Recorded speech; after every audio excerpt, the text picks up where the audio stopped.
So ayan po mga idol, magandang umaga, magandang araw Luzon, Visayas at Mindanao. Sa atin pong mga ka-business at mga kapapis at mga panig ng mundo. Pagpalang araw po sa ating lahat. Sa araw na ito mga idol ay magbibigay tayo ng panibagong reaksyon. Ito po ay kwentuhan lamang mga idol dito po sa video ni Papa Dins nung nagkausap sila ni Damo. At sobrang humanga ako. Napabilib ako ni Damo. Marami akong mga punto de vista na nakita na napakaganda. Ito pong mga punto de vista ng itong mga idol ay hindi lang sa karanasan ni Damo, pero alam ko, bilang ikaw, bilang manunood, bilang isang tao, bilang isang individual na dumadating sa punto ng kagipitan, ay nagagawa mo rin ito. Kaya ito po yung ating pag-uusapan na sa video ito. Kaya samahan niyo ako mga idol at baka sakali ay mayroon tayong mapulot na magandang punto na baka kailangan mo rin. So, kung bago ka lang sa aking tahanan mga idol, akin lang pong hilingin, paki-connect naman po. Ka-Business Official, Ka-Business Family, Papa Dins, Mrs. Ka-Business at ang inyong abang lingkod. Okay, so ito nga pong video ni Papa Dins nang tinanong si Damo, sabi nga ni Papa Dins, ano nga ba ang nangyari sa'yo nung panahon na nawala ka? Kasi po, kung makatatandaan, nung nagkaroon ng YouTube channel si Damo, sumahod na siya, then tila naglaho siya sa ka-business. Pero napakagandang punto na sinabi niya.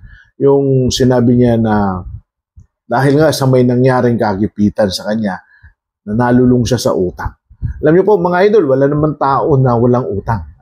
Sabi nga ng kapitbahay ko magpatuloy kang umutang para magsumikap kang sa buhay. At kumbaga nagsisikap ka, ito yung magbubuo sa'yo para lalo kang magsumikap nang mabayaran mo yung utang mo. Pero sa kabila ng lahat, ang nangyari kasi kay Damo, nawala siya Di po ba? Nawala siya sa sirkulasyon ng ka-business.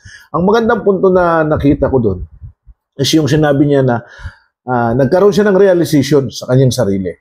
Na sinabi niya na kahit anong gawin mo, kapag hindi ka kapag nagsusulo ka, ay walang magagawa. Parang ganoon yung timple niya.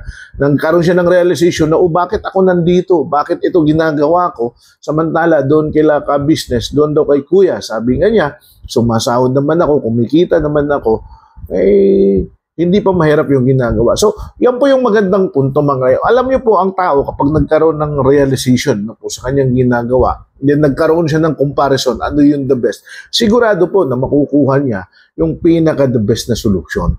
Yung po ang pinakamaganda. Karaniwan kasi sa atin, parang, kumbaga isa sa pasag-iisip ng tao, hindi, eto na ako eto na tayo, eto na, bahala na kung ano. Yung parang, trap ka na, tapos andun ka lang, ayaw mong kumilos. Sinta mo iba kasi nung na-trap siya, nagkaroon siya ng pag-iisip pag-analyze ng sitwasyon, then na-realize niya na, tika, mas maganda doon sa ka-business kaysa sa ganitong buhay ko. So, yung pong decision na yan mga idol, ay nagkaroon siya ng instinct para yung mga sinasabing get out from the box. Kasi karaniwan sa mga tao, kung saan napasubsob yun na Yun na. Sino po ba yung mga taong yan? Bigyan natin ng example. Si Jonathan, di po ba? Si Jonathan ngayon, anong nangyari kay Jonathan? Yun na yun. Si Kuya Boom, nawawala si Kuya Boom, wala pang realization. Ano nangyayari sa kanya? Hindi natin alam. Bagamat nakita na sila ni Damo. Pero hindi pa rin siya bumabalik sa ka-business. At alam ko, marami pang iba na mga ganito ang sitwasyon. Na yung bang akala nila sa sarili nila ay eto na. Kumbaga, hindi naman tayo, ito na ko, tanggapin na lang natin. Di po ba? Ganun. Si Damo iba. Hindi niya tinanggap yung kanyang kasalukuyang sitwasyon. Bagkos, nagkaroon siya ng pag-iisip na, tika, mas maganda doon. Ang kagandahan dito mga idol, ang nagbubos sa kanya para magkaroon ng pag-aanalisa is obligasyon. Ano po yung obligasyon? Magbayad ng utang. So kung titingnan natin, meron din pong positive side ang mga ganitong klaseng sitwasyon. Kaya nga sinasabi nga, di mo ba, umutang ka para magsumikap kang magtrabaho at sa ganun ay may ibayad ka. So ang nag-boost kayo na mo para magkaroon ng realization is yung kanyang utang. Di mo ba? So yun ang pinakamaganda. Ngayon nga ako, bumalik siya sa ka-business. Nandito siya.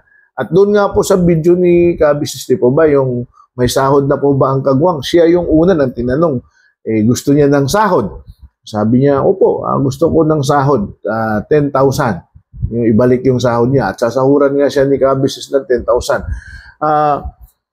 Sa akin naman, maaaring nagawa yan ni Damo na action. It is because of yung tinatawag na immediate needs. So mayroon siya kasing immediate needs na kailangan pagtuunan. May babayaran pa nga siyang 20,000, di po ba? So wala siyang ibang naiisip na pamamaraan sa pinakamabilis na aksyon, kundi yung, sige, sahuran niyo ako.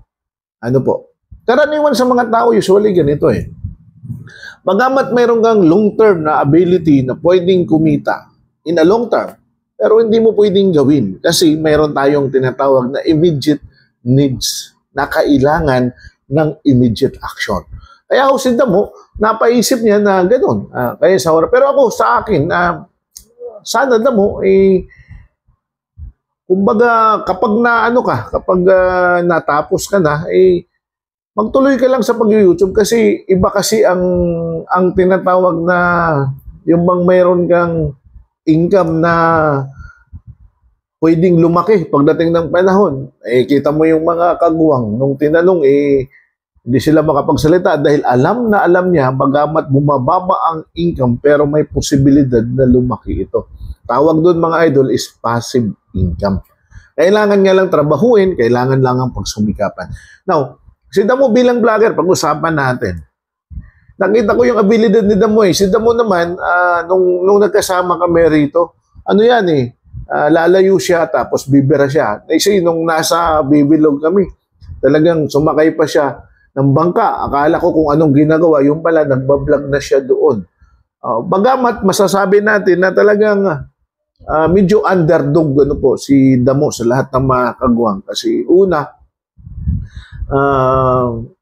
yung kanyang kakayahan sa pagbablog, and of course syempre dahil nga sa lagi siyang absent sa business, nawawala yung kanyang kumbaga appearance, at syempre ang kanyang supporter at followers ay tila na nalilihis na sa usapan kaya kung may vlog man siya, minsan ang iba hindi na rin nanonood. Pero ito po, sana po may manapulot tayo sa ganitong aksyong hakbang ni Damo na una, napakaganda yung acceptance.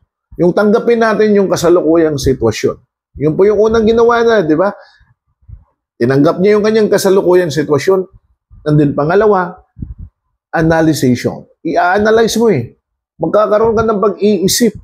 Ito nga ba yung kasalukuyang sitwasyon ko din? Ano po ba yung posibleng hakbang na gagawin ko para makaalis ako rito? So ang kanyang analyzation na dumating sa buhay niya is nagkaroon siya ng realization na, tika, mas maganda nga doon kila ka-business kaysa dito. Hindi ito ang buhay na gusto ko.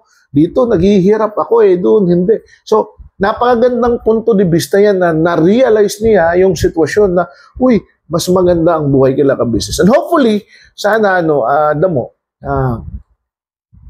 hindi ka na umalis kasi nagkaroon ka ng realization Ito, ang kailangan mo na lamang is habang nandyan ka, sasahuran ka na, then pag sumikapan mo pa rin yung YouTube channel mo para at least pagdating ng panahon, pwede mo nang sabihin na, kaya ka-business, sige, okay na, wag mo na akong sahuran.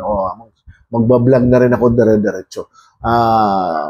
May mga pagkakataon naman na minsan kapag tuloy-tuloy yung pagbablog mapupulot mo yung mga kwento na pwedeng mag-boost ng inyong channel. Di ba? So maalala natin, ka-business ang nagpakilala talaga sa kanya bilang ka-business, aside doon sa mga ginagawa niya is nung natulungan siya si Mong.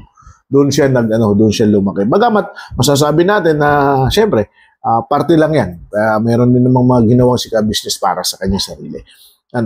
So, back to Damo, tayo mga idol. Sana po, mga idol, ang punto natin kung bakit nabigyan natin ng reaction mapulot din natin. Kasi alam ko may karanasan ka rin. Ikaw na nanonood, maaaring may karanasan ka rin. Ikaw na kaibigan natin. The reason why na nasa ibang bansa ka nagsusumikap, it is because mayroon kang immediate needs na kailangan mong bigyan upang tuunan ng pansin. Pero para sa akin, meanwhile na andyan yung opportunity na yan, then kailangan mo ng plano sa buhay upang sa ganun, kumbaga, magawa mo na kailan naman ako hihinto sa pagiging OFW. Yun po yung isang magandang punto dun eh. Bakit? Kasi dapat pag huminto ka sa pagiging OFW, mayroon ka ng, nasagot mo na yung mga immediate needs ng pamilya mo, mayroon ka ng naipon. And at the same time, mga idol, di po ba sa mga kapatid nating OFW, yung mayroon ka ng, kumbaga, tutungtungan para mabuhay. Ano po? Para gumulong. Hindi yung panghabang panahon na OFW ka na lang. Kasi ang hirap din mawala sa pamilya.